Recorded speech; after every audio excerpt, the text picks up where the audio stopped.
makisangkot, make somebody's day, or make somebody's heart. Ang sabi sa Luke 5 verse 12 to 13, nang si Jesus ay nasa isang bayan, nakita siya ng isang lalaking kitongin. Nagpatira pa ito at nakiusap, Panginoon, kung nais po ninyo, ako'y inyong mapapagaling at magagawang malinis. Hinawakan siya ni Jesus at sinabi, Nais ko, gumaling ka at luminis. At noon din nawala ang kanyang ketong. Touch could mean acceptance. It could also have great therapeutic effects and healing powers. Through touching, there is connection of emotional power. Pero sa dinami-rami ng mahahawakan, yun pang may ketong. Pinaniniwalaan nila noon na if you touch a leper o yung kitongin, you would be leprous yourself. Mahahawa ka. You could get infected. Pero ang Panginoon, si Jesus, He touched even the lepers. Kahit ang daming nandidiri sa mga ketongin na ito nung mga panahong yun kasi walang gamot sa ketong. Hindi tayo pwedeng tumulong sa ibang tao if we will not touch them. Touching is not only physical. Hindi lang yung hahawakan mo siya. You will get involved. Sasangkot ka talaga. May lumalabas na power sa iyo na pupunta sa kanya, kaya ka nakakapag-empower.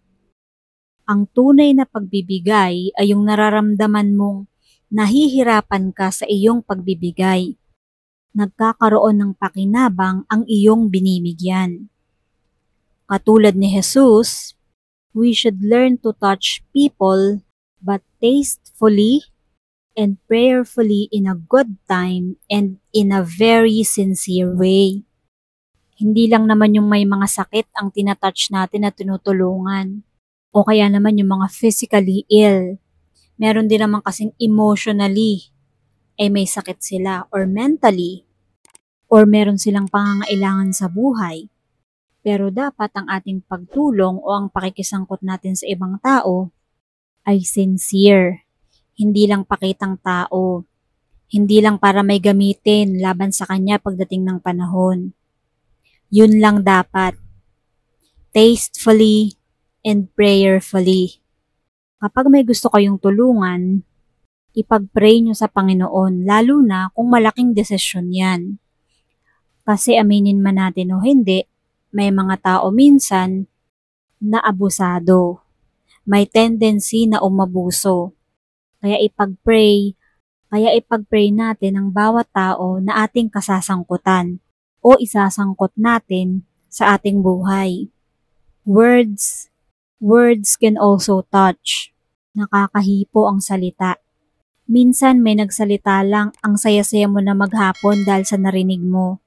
Nasabihan kang fresh, nasabihan kang maganda, you look pretty today, you look beautiful, ang ganda ng damit mo, ang ganda ng sapatos mo, ang ganda ng bag mo, bagay sa'yo.